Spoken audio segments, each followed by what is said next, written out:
आप सभी का स्वागत है। आज इस वीडियो में क्लास 12 के पॉलिटिकल साइंस के चैप्टर 1 जिसका नाम है दो ध्रुवीयता का अंत, और इस चैप्टर के पिछले 10 सालों में यानी पिछले 10 सालों में पिछले 10 ईयर में जो भी क्वेश्चन पूछे गए हैं उन सभी क्वेश्चंस को हमने इसमें शामिल किया। साथ साथ 2024 के बोर्ड एग्जाम में जो सवाल इस चैप्टर से आने वाले हैं उसको भी हमने इसमें कवर किया। यानी इस वीडियो के बाहर इस चैप्टर से एक भी सवाल आपके एग्जाम में नहीं आएंगे, सारे सवाल आपको इसी वीडियो से मिल जाएंगे। तो प्लीज एंड तक जरूर देखिएगा। चैनल पर नए हैं तो जरूर सब्सक्राइब कीजिएगा, लाइक कर दीजिए, फॉलो कर दीजिए, साथ ही साथ कमेंट करके बताइए कि आपको वीडियो कैसी लगी। तो चलिए आज के पहले क्वेश्चन की तरफ चलते हैं। पहला क्वेश्चन हम सॉल्व करते हैं, आज का सबसे पहला क्वेश्चन। चलिए फर्स्ट क्वेश्चन है, रूस में समाजवादी क्रांति के बाद समाजवादी सोवियत गणराज्य यूएसएसआर किस वर्ष रूस जो है अस्तित्व में आया? तो रूस में जो समाजवादी क्रांति रूस में समाजवादी क्रांति कब होती है? तो रूस में जो समाजवादी क्रांति होती है वो 1917 में होती है, राइट। और 1917 में समाजवादी क्रांति बाद जो है यूएसएसआर जो है वो अस्तित्व में आता है 1917 में। इसका नाम है यूनियन सोवियत सोशलिस्ट रिपब्लिक, यानी यूनियन सोवियत सोशलिस्ट रिपब्लिक से हम संयुक्त राष्ट्र संघ के नाम से जानते हैं, राइट। तो यहाँ से सवाल बहुत ज्यादा पूछा जाता है, तो इस चीज को आपको पूरा कवर करना है, ठीक है। चलिए क्वेश्चन नंबर जो है अगर हम बात करें, इसमें एक और चीज मैं आप सभी को बताऊं जहां से बहुत ज्यादा सवाल पूछे जाता है वो भी आप सभी को पता होना चाहिए। यहाँ पर एक व्यक्ति है जिसका नाम है व्लादिमीर लेनिन। क्या है? Vladimir Lenin. व्लादिमीर लेनिन कौन है? तो व्लादिमीर लेनिन अगर हम बात करें तो बोल्शेविक कम्युनिस्ट पार्टी के संस्थापक है। कौन है? तो Vladimir Lenin Bolshevik communist party के संस्थापक है। और 1917 की जो रूसी क्रांति हुई थी, रूसी क्रांति के नायक के रूप में इन्हें जाना जाता है, व्लादिमीर लेनिन को। और सोवियत समाजवादी गणराज्य जो है जिसे हम यूएसएसआर के नाम जानते हैं, इसके संस्थापक भी थे। सोवियत समाजवादी गणराज्य के संस्थापक कौन थे? Vladimir Lenin. और 1917 की रूसी क्रांति के नेतृत्व किसके नेतृत्व में हुई थी? तो वह है व्लादिमीर लेनिन। तो यहाँ से सवाल पूछा जाता है, इसको आपको कवर करके चलना है। चलिए अगला सवाल क्वेश्चन करते हैं। सोवियत संघ में साम्यवाद के पतन के पश्चात होने वाले संक्रमण को कष्ट प्रभाव क्यों कहा जाता है? देखिए सीबीएसई 2020 में क्वेश्चन पूछा गया है, क्योंकि सोवियत संघ के पतन के बाद जो है वो साम्यवाद से पूंजीवाद की जो संक्रमण था वो काफी कठिन था, क्योंकि ये सत्तावादी समाजवादी व्यवस्था में लोकतांत्रिक पूंजीवादी व्यवस्था में संक्रमण था और ये अन्य देशों के लिए झटका था। बहुत इंपॉर्टेंट क्वेश्चन है, यहाँ सवाल पूछा जाता है। अगला क्वेश्चन भी पूछा गया सीबीएसई 2020 में, इस क्वेश्चन को भी पूछा है, निम्नलिखित में से कौन सा कथन शॉक थेरेपी का परिणाम नहीं था? वो कौन सा कथन है जो शॉक थेरेपी का परिणाम नहीं है? सीबीएसई 2020 में इस कथन जो है क्वेश्चन पूछा गया है। पहला है, समाज कल्याण की पुरानी व्यवस्था नष्ट हो गई, उद्योगों को निजी क्षेत्र में बेचा गया, रूसी मुद्रा रूबल, क्या है? रूसी मुद्रा रूबल के मूल्य में नाटकीय वृद्धि हुई और रूस को खाद्यान्न का आयात करना पड़ा। क्योंकि कौन जो है वो नहीं है, वो है रूसी मुद्रा के मूल्य में नाटकीय वृद्धि हुई। तो रूसी मुद्रा के मूल्य में नाटकीय वृद्धि नहीं हुई थी, जबकि नाटकीय कमी हुई थी। तो यहाँ से सवाल पूछा जाता है, तो इसका सी इसका सही आंसर है। अगला एक कैरेक्टर मैं आपको और क्लियर कर दूं जहां से क्वेश्चन पूछे जाते हैं, वो है जोसेफ स्टॉलिन। इसके बारे में आपको पता होना चाहिए, क्या नाम है? जोसेफ भी कहा जाता है, तो जोसेफ स्टॉलिन। तो जोसेफ स्टॉलिन कौन थे, यहाँ से सवाल पूछा जा सकता है। तो जोसेफ स्टॉलिन की अगर हम बात करें, ये किसके उत्तराधिकारी थे? तो ये लेनिन के उत्तराधिकारी थे। और 1930 के दशक में अगर बात करें तो उन्होंने तानाशाही के लिए जिम्मेदार ठहराया गया था। तो काफी इंपॉर्टेंट जो है व्यक्तित्व है ये जोसेफ स्टॉलिन, सोवियत संघ के नेता है, ठीक है।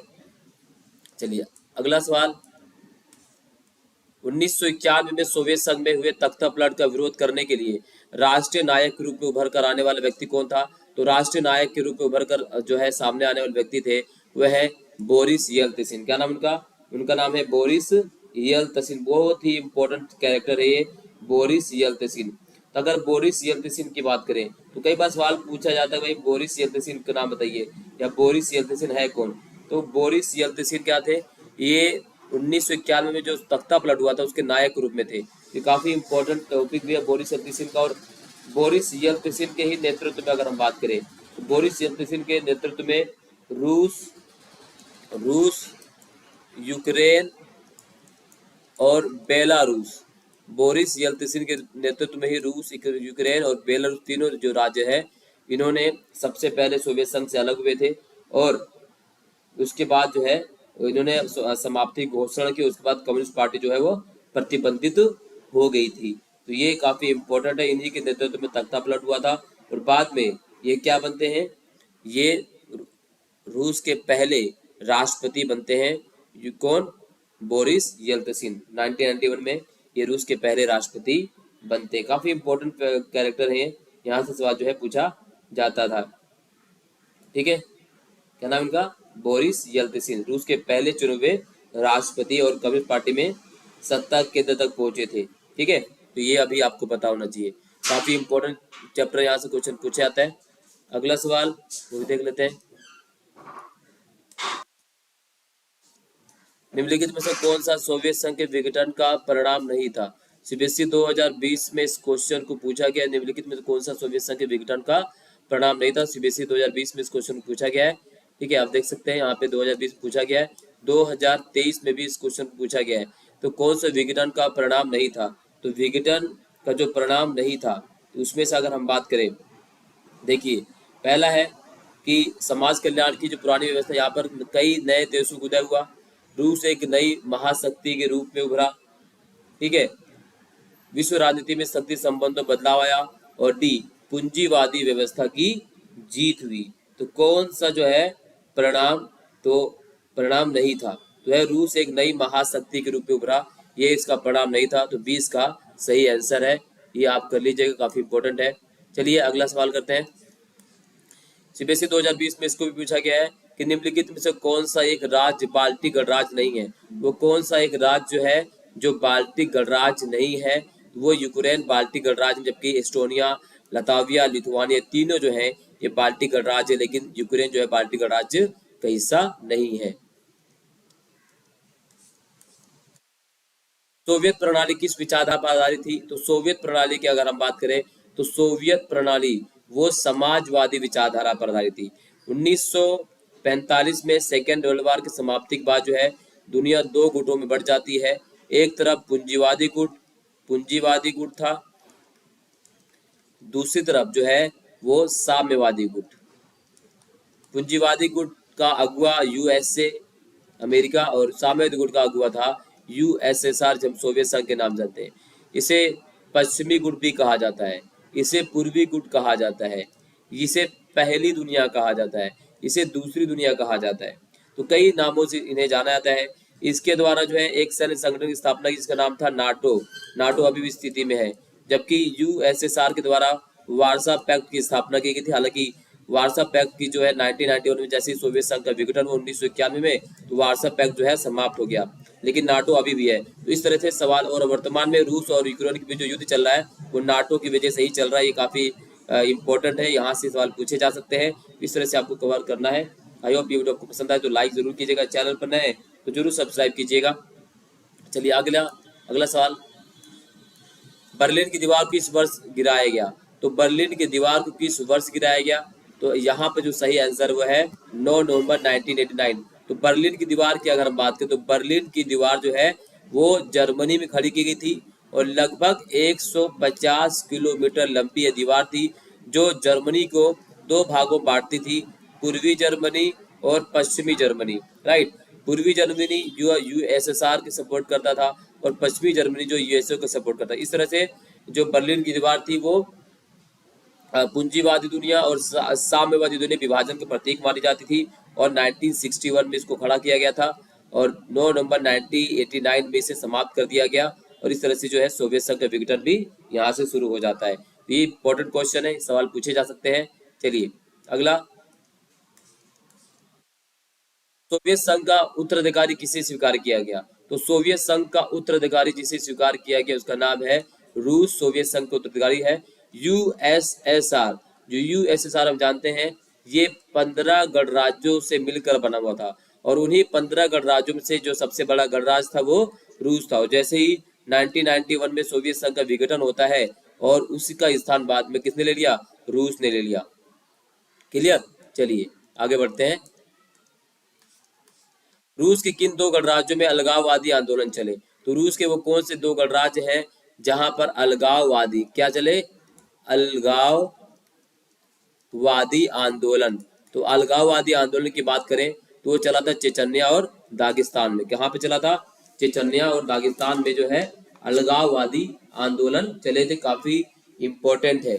ठीक है, किन दो, इसके अलावा इसमें उज्बेकिस्तान और दागिस्तान कौन है, ये सही नहीं है, इसका नाम है उज्बेकिस्तान और दागिस्तान, तो ये सही आंसर है। चलिए अगला सवाल, चेकोस्लोवाकिया किन दो भागों में बटा हुआ है? तो चेकोस्लोवाकिया का अगर हम बात करें तो चेकोस्लोवाकिया जिन दो भागों में बटा हुआ है वो है चेक और स्लोवाकिया। चेक और स्लोवाकिया दो भागों में बढ़ जाते हैं। ये सारे क्वेश्चन रिपीट किए गए, बार बार पूछे गए, और इस चैप्टर में बार बार कह रहा हूँ कि इससे बाहर, इस चैप्टर से बाहर कोई भी क्वेश्चन नहीं आएगा, तो इसे आपको कवर करके चलना है। चलिए अगला है, समाजवादी गणराज्य कब अस्तित्व में आया? तो समाजवादी गणराज्य जो है वो अस्तित्व में कब आया? तो वो आता है 1917 में अस्तित्व में आया। अगला सवाल, सोवियत प्रणाली के अनुसार राज्य की प्रमुख प्राथमिकता क्या थी? तो सोवियत प्रणाली के अनुसार राज्य की प्रमुख प्राथमिकता थी समाजवाद की स्थापना। किसमें? वो थी समाजवाद की स्थापना। तो समाजवाद की स्थापना राज्य की प्रमुख क्या प्राथमिकता थी? सोवियत प्रणाली की। और सोवियत प्रणाली की धुरी क्या थी? तो सोवियत प्रणाली धुरी कम्युनिस्ट पार्टी थी। क्या थी? कम्युनिस्ट पार्टी सोवियत प्रणाली की धुरी थी। और कम्युनिस्ट पार्टी का सोवियत संघ 70 सालों तक जो है एक छत्र राज रहा था, 70 सालों तक, राइट। और ऐसे में ये जो सोवियत प्रणाली थी, कम्युनिस्ट पार्टी पूरी तरह से निरंकुश हो चुकी थी। और ये भी एक बहुत बड़ा कारण होता है सोवियत संघ के विघटन का। जब हम विघटन के कारणों की बात करेंगे तो इसको भी आज स्पष्ट करेंगे। अगला, मध्य एशिया में तजाकिस्तान कितने वर्ष तक गृह युद्ध की चपेट में रहा? तो मध्य एशिया में तजाकिस्तान कितने सालों तक जो है गृह युद्ध की चपेट में रहा है? 10 वर्ष तक, 1990 से 2001 के बीच। अगला है, गोरबाचोव सोवियत संघ में को कम्युनिस्ट पार्टी के महासचिव कब बने? तो 1980 के दशक में बने थे। क्वेश्चन नंबर जो अगला है, 1991 में सोवियत संघ के विघटित होने के पश्चात रूस से मित्रता कर भारत को किन दो तरीकों से लाभ पहुंचा? तो रूस से मित्रता कर भारत को किन दो तरीकों से लाभ पहुंचा? तो सबसे पहला अगर लाभ की अगर हम बात करें तो वो कौन सा लाभ है जो हमें मिला था? वह कारगिल संघर्ष के दौरान रूस ने अंतर्राष्ट्रीय स्तर पर भारत का समर्थन किया था। और दूसरा, ऊर्जा के क्षेत्र में विकास के लिए रूस ने भारत को कच्चे माल की आपूर्ति भी की थी। बहुत इंपॉर्टेंट है। इसी प्रकार से पूछा जाता था बर्लिन की दीवार किसका प्रतीक थी? तो बर्लिन की दीवार पूंजीवादी दुनिया और साम्यवादी दुनिया के बीच विभाजन का प्रतीक मानी जाती है। सीबीएसई 2011 में इस क्वेश्चन पूछा गया, वह पूर्ववर्ती सोवियत संघ यूएसएसआर को अब किस नाम से जाना जाता है? तो भाई अब रूस जो है यूएसएसआर को रूस के नाम से जाना जाता है। बर्लिन दीवार की गिरने को दो ध्रुवीय विश्व के पतन का घोतक क्यों माना जाता है? तो बर्लिन की दीवार को गिरने को दो ध्रुवीय विश्व के पतन का घोतक इसलिए माना जाता है क्योंकि 1961 में अगर हम बात करें तो 1961 में बनी बर्लिन की दीवार जो है शीत युद्ध का क्या थी? प्रतीक थी। और पूर्वी जर्मनी सोवियत संघ का समर्थक था और पश्चिमी जर्मनी अमेरिकन समर्थक था। और ये दीवार 1989 में गिराकर जर्मनी का एकीकरण किया गया और इस एकीकरण से ही साम्यवादी खेमे की समाप्ति शुरू हुई और अमेरिका एकमात्र शक्ति का केंद्र बन गया। यहाँ से सवाल पूछा जाता था सीबीएसई 2009 में, 17 में, 19 में और 2022 में भी आज क्वेश्चन पूछा कि काफी इंपॉर्टेंट है, इसको आप जरूर कीजिएगा। ठीक है, चलिए शॉक थेरेपी का क्या अर्थ है? तो शॉक थेरेपी का जो है क्वेश्चन बहुत ज्यादा पूछा गया है। इस चैप्टर का मोस्ट इंपोर्टेंट क्वेश्चन बहुत ज्यादा इसे पूछा गया है। हर बार इसको सीबीएसई ने अपने आड़े हाथों लिया, हर बार सवाल पूछे गए। शॉक थेरेपी का शाब्दिक अर्थ होता है आघात पहुंचाकर उपचार करना। आघात पहुंचाकर उपचार करना इसका शाब्दिक अर्थ होता है, यानी पहले खूब मारो पीटो उसके बाद उसे अस्पताल छोड़ दो, तो ये होता है शॉक थेरेपी। और सोवियत संघ के विघटन के बाद अलग हुए देशों में अंतर्राष्ट्रीय मुद्रा कोष और विश्व बैंक के प्रभाव के अंतर्गत जो है समाजवादी अर्थव्यवस्था जो है लोकतांत्रिक पूंजीवादी व्यवस्था को संक्रमण को ही हम क्या कहा जाता है? शॉक थेरेपी के नाम से जानते हैं। काफी इंपॉर्टेंट है, यहाँ से सवाल बहुत बार पूछा गया है, इसको आप जरूर कवर कीजिए। काफी इंपॉर्टेंट इस चैप्टर का बहुत ज्यादा सवाल यहाँ से पूछा गया है। ठीक है, बहुत पूछा गया सवाल यहाँ से। शॉक थेरेपी किन्हीं दो परिणामों की सूचीबद्ध कीजिए। शॉक थेरेपी के अगर हम परिणाम की बात करें तो दो परिणाम कौन से हैं शॉक थेरेपी के? तो सबसे पहला अगर हम बात करें तो रूस सहित संघ के अन्य देशों के अर्थव्यवस्था जो पूरी तरह क्या थी, चरमरा गई थी। यानी रूस के साथ साथ संघ की समस्त जो अर्थव्यवस्था थी, समस्त अर्थव्यवस्था समस्त अर्थव्यवस्था वो पूरी तरीके से समाप्त होकर चरमरा गई थी। और एक और इसका जो इम्पोर्टेंट परिणाम अगर वो देखें तो वह रूबल, जो रूस की मुद्रा थी रूबल, वो पूरी तरीके से गिर गई। उसमें काफी मात्रा में गिरावट देखा गया, मुद्रास्फीति बढ़ने लगी और लोगों की जो जमा पूंजी पूरी तरह से जाती रही, लूट गई। तो ये शोक थेरेपी के 2 परिणाम यहाँ से सूचीबद्ध कर सकते हैं। यहाँ से 6 परिणाम भी पूछ सकता है, 4 भी पूछ सकता है और कारण भी पूछ सकता है, तो इसको आपको लेकर क्लियर करना है। आसियान शैली से क्या अभिप्राय है, ये भी इंपॉर्टेंट है। सीबीएसई 2012 में, 19 में, 20 में और 23 में भी पूछा गया है। निम्नलिखित कथन को सही करके पुनः लिखना है। सोवियत संघ रूस द्वारा वर्ष 2006 तक निषेधाधिकार वीटो का प्रयोग 92 बार किया गया है। तो कितनी बार किया गया, 122 बार इसका प्रयोग किया गया। सोवियत संघ के द्वारा वीटो का 122 बार प्रयोग किया गया है। इस तरह के सवाल यहाँ से कई बार जो है पूछे जाते हैं, काफी इंपॉर्टेंट है ये। एक ध्रुवी तथा 2 ध्रुवीता का क्या अर्थ है, सीबीएसई 2009 में पूछा गया है, सीबीएसई 2020 में पूछा गया है। एक ध्रुव विश्व और 2 ध्रुव विश्व में अंतर क्या है, ये इंपॉर्टेंट है, इसका आप स्क्रीनशॉट ले लीजिए। एक ध्रुव विश्व और 2 ध्रुव विश्व में अंतर, ठीक है। अगला है सोवियत अर्थव्यवस्था और पूंजीवादी अर्थव्यवस्था के बीच किसी एक प्रमुख अंतर को उजागर कीजिए। तो यहाँ से आप स्क्रीनशॉट ले सकते हैं, उसमें अंतर क्या है। तो ये चीजें काफी सवाल जो पूछे सीबीएसई 2015 में भी, 18 में इस क्वेश्चन को पूछा गया है, तो इसे आपको कवर करना है। अगला है सोवियत संघ के विघटन के किन्हीं 2 प्रमुख कारणों का उल्लेख कीजिए। तो सोवियत संघ के विघटन के 2 प्रमुख कारणों का उल्लेख कीजिए। यहाँ से पूछा कि 2 कारण, प्रमुख कारण कौन कौन से। अगर हम बात करें तो देखो अगर कारणों की बात करें तो कारण विघटन से कई बार सवाल पूछा गया है। तो कारण जो इंपॉर्टेंट में से कारण की अगर हम बात करें, पहले है समाजवादी व्यवस्था पर सत्तावादी हावी, जो है जो सोवियत संघ की जो समाजवादी व्यवस्था थी कम्युनिस्ट पार्टी के नेतृत्व में, समाजवादी व्यवस्था वो क्या होगी, वो सत्तावादी होगी। यानी वो अपने सत्ता से जाना ही नहीं चाहती थी किसी प्रकार से, वो सरकार में रहना चाहती थी, चाहे किसी प्रकार का कोई भी तरीका क्यों ना अपनाना पड़े, राइट। दूसरा कारण क्या माना जाता है, राजनीतिक आर्थिक संस्थाओं की आंतरिक कसौटी पर जो है शामिल होना, यानी हथियारों की ओर। वो सोवियत पार्टी जो है पूरी तरह से हथियारों की ओर में शामिल हो चुकी थी, नागरिकों की ओर बिल्कुल भी ध्यान नहीं दिया जा रहा था। इससे नागरिक जो उससे काफी निराश होने लगे, ठीक है।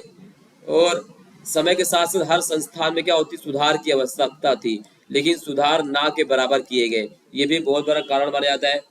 और रूस जो कि सोवियत संघ के 15 गणराज्यों में से एक था, और जब कोई संगठन होता है तो उस संगठन में जितने भी सदस्य होते हैं सभी की सहमति अनिवार्य होती है, लेकिन सभी सदस्यों को दरकिनार करके केवल रूस को प्रमुखता दी जा रही थी। इसलिए जो बाकी सदस्य थे वो इस बात को सही नहीं मानते। तो ये भी बहुत बड़ा कारण माना जाता है सोवियत संघ के विघटन का। तो इस तरह से आपको क्वेश्चन को हल करना है 6 नंबर में, और 4 नंबर में पूछा जा सकता है, 2 नंबर में पूछा जाता था। काफी इंपॉर्टेंट टॉपिक है और यहाँ सवाल पूछा ही जाता है, ठीक है। तो इसका आप स्क्रीनशॉट ले लीजिएगा।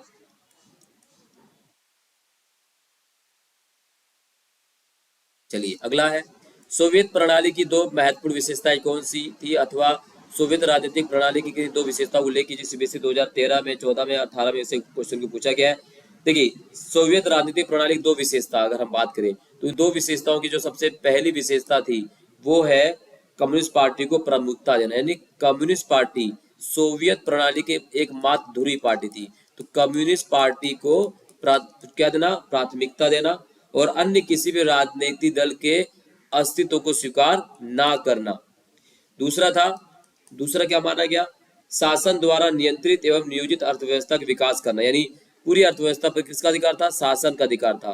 तो ये बहुत बड़ा, ये 2 विशेषता थी किसकी, इंपॉर्टेंट कम्युनिस्ट पार्टी की, यानी सोवियत प्रणाली की, जिसमें कम्युनिस्ट पार्टी ही सरकार बना सकती थी, उसके अलावा कि दूसरी पार्टी चुनाव में खड़ा ही नहीं हो सकती थी, और शासन पूरी तरीके से केंद्रित माध्यम से चलाया जा रहा था।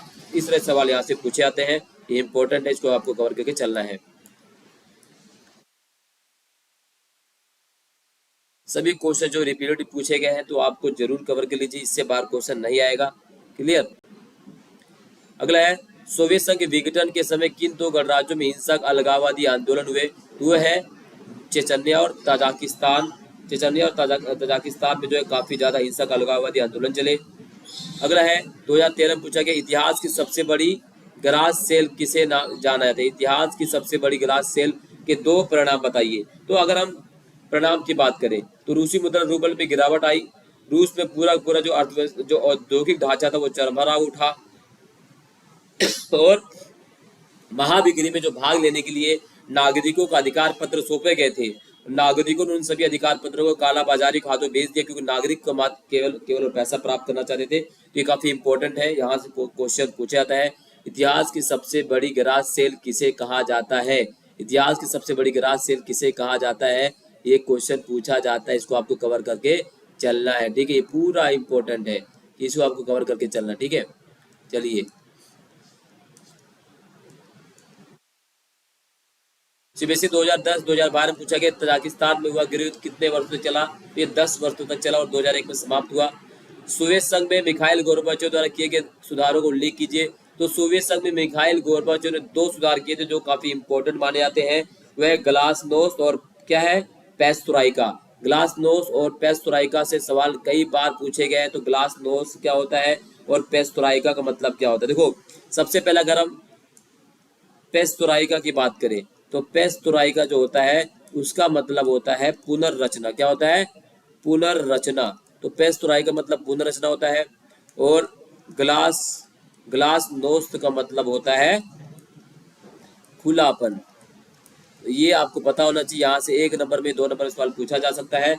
और वो पूरी तरीके से सोवियत अर्थव्यवस्था को पश्चिमी अर्थव्यवस्था की तरह ले जाना चाहते हैं, और इस वजह से 2 सुधार किए गए थे, लेकिन इसका परिणाम उल्टा हुआ और सोवियत संघ जो है विघटन की ओर अग्रसर हो गया। तो ये चीजें आपको पता होनी चाहिए, काफी इंपॉर्टेंट है। तो चलिए आगे बढ़ते हैं।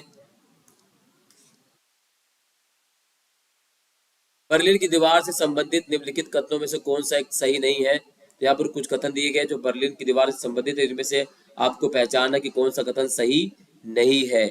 तो ये सिंपल तरीके से ये जर्मनी के दोनों भागों के एकीकरण का प्रतीक था, ये बिल्कुल गलत है, ये विभाजन का प्रतीक माना जाता था।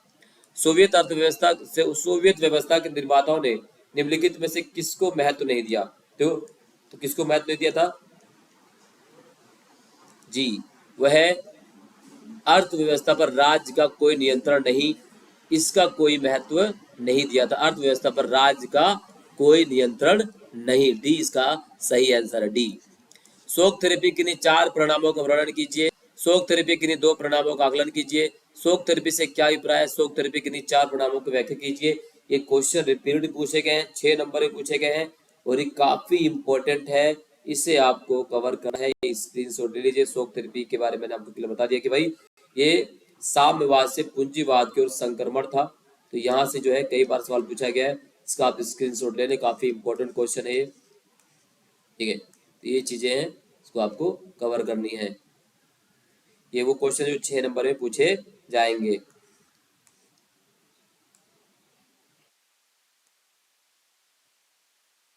सोवियत संघ के विघटन के किन्हीं 4 कारणों का वर्णन कीजिए। तो विघटन के 4 कारणों को पूछा गया है, और सोवियत संघ के विघटन के 3 कारणों को स्पष्ट कीजिए, अथवा सोवियत संघ अचानक कैसे विघटित हो गया, कोई 6 कारण स्पष्ट कीजिए। सोवियत संघ के विघटन कारणों का वर्णन कीजिए। सोवियत संघ के विघटन के लिए उत्तरदायी कारकों का वर्णन करें, अथवा सोवियत संघ के विघटन के लिए उत्तरदायी के लिए 6 कारणों को स्पष्ट कीजिए। देखिए कितनी बार क्वेश्चन पूछा गया है, तो 6 नंबर में, 4 नंबर में, 2 नंबर बहुत बार क्वेश्चन पूछा गया है। इसे आप कवर कीजिए। विघटन के कारण क्या, तो मैंने आपको पूरी तरीके से समझा दिया है, वो सारी चीजें आपको क्लियर कर लेना है। यही सवाल पूछे जाएंगे, मोस्ट इंपॉर्टेंट क्वेश्चन है ये, इसका आप स्क्रीनशॉट ले ले, बहुत ही इंपॉर्टेंट क्वेश्चन है ये, ठीक है। ये सारे के सारे आपको क्या करना है, इनको आपको पूरा कवर करना है, ये बिल्कुल कवर करना है सारे क्वेश्चन, ये सारे क्वेश्चन आपको कवर करना है, ठीक है। ये काफी इंपॉर्टेंट है सारी चीजें।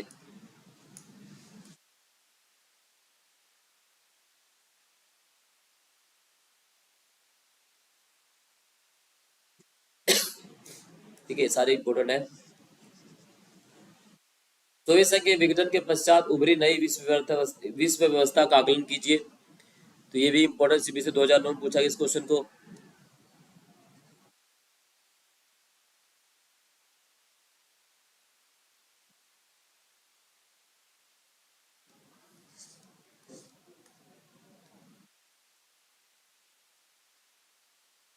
मिखाइल गोर्बाचोव सोवियत संघ में सुधार के लिए क्यों बात हुई? काफी इंपॉर्टेंट क्वेश्चन है।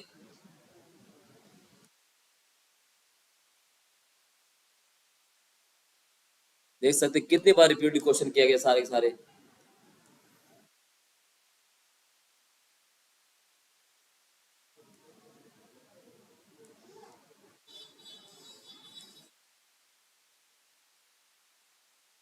सोवियत संघ के विघटन के अंतर्राष्ट्रीय रंगमंच पर बहुत गहरे और दूरगामी परिणाम हुए। इनमें से प्रमुख प्रणतक कौन कौन से? शीत युद्ध की समाप्ति हो जाती है, शस्त्रों के होड़ पर रोक लग जाती है, एक ध्रुवीय विश्व व्यवस्था की स्थापना हो जाती है, नवीन राजयुग, सोवियत गुट के पतन का एक अर्थ था, लोकतंत्र की विस्तार, शांति की स्थापना, सभी इंपॉर्टेंट क्वेश्चन है।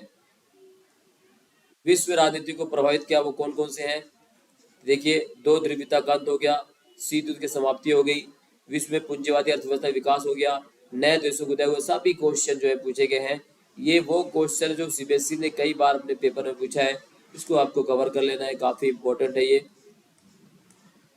इन्हीं चार तर्कों द्वारा सिद्ध कीजिए कि सोवियत संघ प्रशासनिक और राजनीतिक अर्थों में स्थिर हो गया था। पहला, कम्युनिस्ट पार्टी लोगों के प्रति जवाबदेही थी, बिल्कुल।